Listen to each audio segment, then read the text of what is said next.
Hey, Shalom, brothers. Shalom. This is Brother Ahawad of GMS Toronto coming back with another one. And best believe this represents the so-called Black, Latino, and Native American woman. Why does it represent them? Because we're in captivity, we're fighting for our freedom, and they're fighting for the oppressor. You know who they are? They are double agents. Our women have become another man's property. They are no longer our property. So if they're not our property, they are our enemies. Right? This is the word. Double agents. A double agent is someone who works as a spy for a particular country or organization, but who also works for its enemies. And that's our women. Our women are supposed to work for us, right? When our women, quote unquote, got quote unquote liberation and, women's rights and all those things, they were supposed to use all of that access for our benefit as a people. They didn't use that access to benefit us as a people. They used that to benefit themselves, and in turn became our enemies, our worst enemies. This is the scripture in the Bible, Micah chapter 7, verse 10, and it reads, "Then she that is mine enemy," so is the woman, the Black, Latino, Native American, is she our enemy? Yes, she is. Yes, she is our enemy, right? Thus said the Lord, thus said the Bible. "Then she that is my enemy shall see it, and shame shall cover her." What shall she see? Our deliverance. We will be delivered, but in their minds, we will never be delivered. In their minds, we will always be the lowest. In their minds, we will always be losers, pieces of shits, the gum on the bottom of their shoe, right? That's in their mind. We will always be that. Okay? "Then she shall see it, and shame shall cover her." And that's what's coming to a lot of these women. Shame. Because they chose the wrong side. Right? And more videos are going to be made like this. Right? And even though I'm just using an analogy between the lion and the lioness, between us and the so-called Black, Latino, and Native American woman, it still applies because we both are in captivity. So that lioness should be helping him. She's supposed to represent a hunter as well, because in the animal kingdom, the lioness is fierce, man. You can't play with the lioness. And the same thing with the so-called Black, Latino, Native American women. Our women are not no joke. Our women are very powerful, man, in their own way. Now, this is the different versions of Exodus chapter 1, verse 19. And the NLT, let's read the NLV first. "The nurses answered Pharaoh, because the Hebrew women are not like the Egyptian women. They are strong," right? And who's a representation of the modern day Egyptian women? All these women that are here in this Babylonian society, mainly you Caucasian women. You Caucasian women are a representation of the Egyptian women. Why? Because the Egyptians were in power back then. And the Hebrew women were captives or slaves, right? We were slaves under the Egyptians, right? That's why Moses said, "Let my people go." Why? Because we were captives. So now in this modern day society, we are captives under the Caucasians. So the Caucasian women is a representation of the Egyptian woman. So let's read the NLT. The NLT says, "The Hebrew women are not like the Egyptian women." The midwives replied, "They are more vigorous and have their babies so quickly that we cannot get there in time." Right? Let's go to the KJV.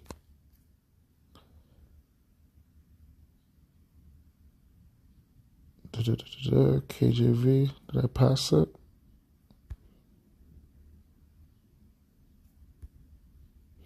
Yeah, the KJV says, "And the midwife said unto Pharaoh, because the Hebrew women are not as the Egyptian women, for they are lively and are delivered the midwives come in unto them." Right? So our women are supposed to be different. They're supposed to, be strong. They're supposed to be vigorous. They're supposed to be lively. But in this society, they are double agents, and they are our enemies. And there's no way around that. They are double agents because they play or they act like they're down for us, right? Oh, Black Lives Matter and all of this madness, just to find out that Black Lives Matter movement was really a Black Lesbian Lives Matter movement. All you had to do was go on their website and figure out what they were all about. They were about destroying the so-called Black patriarchy, meaning you men. So they wanted us to be destroyed. They want to uplift themselves. This is from the New York Post, and it reads, Black Lives Matter scrubbed a page on its website this week that disparaged the Western prescribed nuclear family structure, promoting a former NFL lineman to blast critics who accused him of previously misinterpreting the organization's incendiary message. The group's whose co-founder, Patrisse Cullors, has described herself and fellow co-founder Alicia Garza as trained Marxist. And what's a Marxist? A Marxist is a Luciferian. All right, that's what a Marxist. Just research Karl Marx. If you want to know anything about a Marxist, research Karl Marx. Right, and he was a damn Luciferian, and his ideology is steeped in Luciferianism. Right, he is a witch.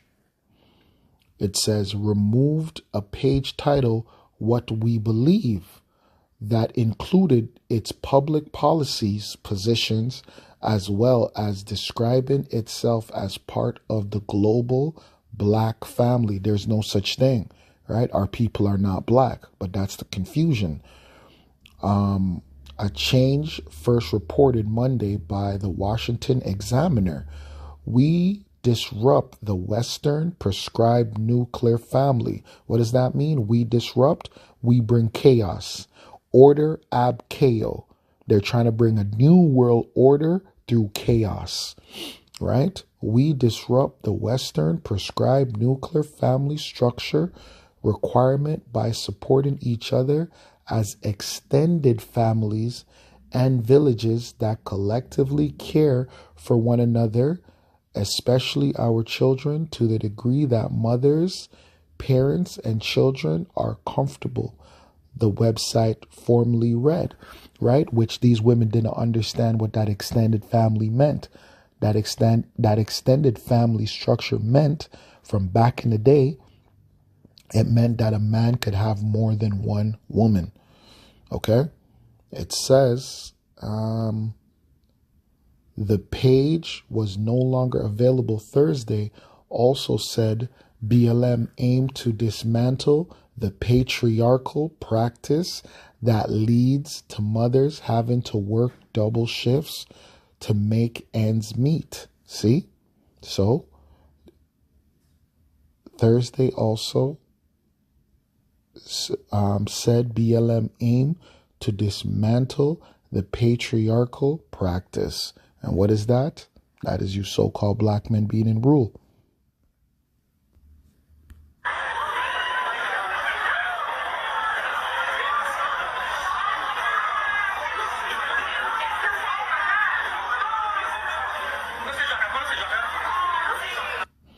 You see?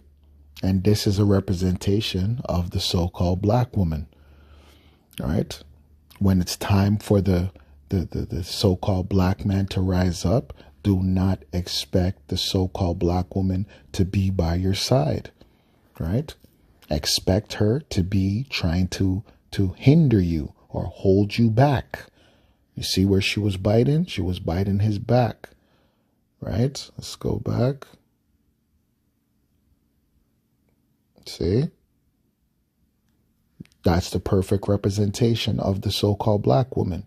She is going to hold you back from doing what you need to do as a Hebrew Israelite. And I'm not promoting attacking the so-called Caucasian and his structure of servitude.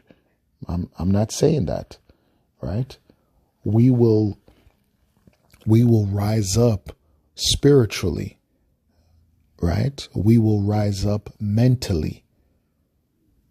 That's how we're going to rise up, right? That's how we are going to first tear this so-called Caucasian rulership down spiritually. This is 2 Corinthians chapter 10, and this is verse 4.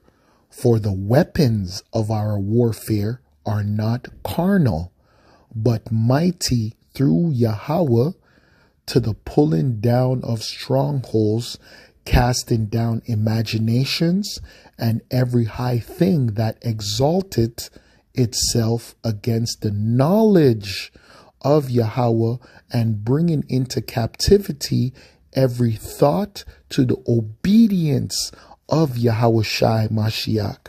So that's what we're doing. We're destroying doctrines. We're destroying belief systems. We're destroying lies. We're bringing light to darkness. That's how we're going to rise up. This is Ephesians chapter 6, verse 10. Finally, my brethren, be strong in the Lord and in the power of his might.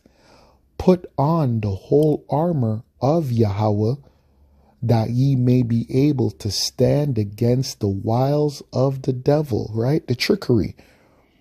Everything that this devil is going to bring, we need to be prepared mentally, spiritually. Okay? Verse 12. And this is the point.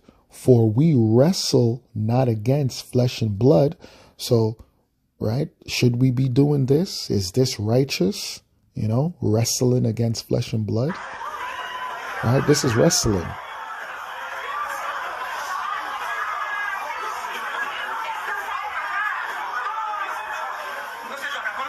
Right? Should we be doing that? No, we shouldn't be doing that.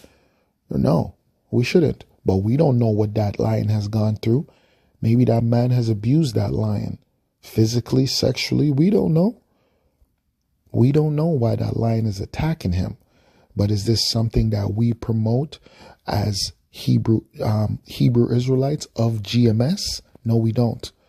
Right? I can't tell you what other men who are Hebrew Israelites or claim to be Hebrew Israelites do or promote. But the men here at GMS, Great Millstone, especially the men a part of GMS Toronto, we don't promote quote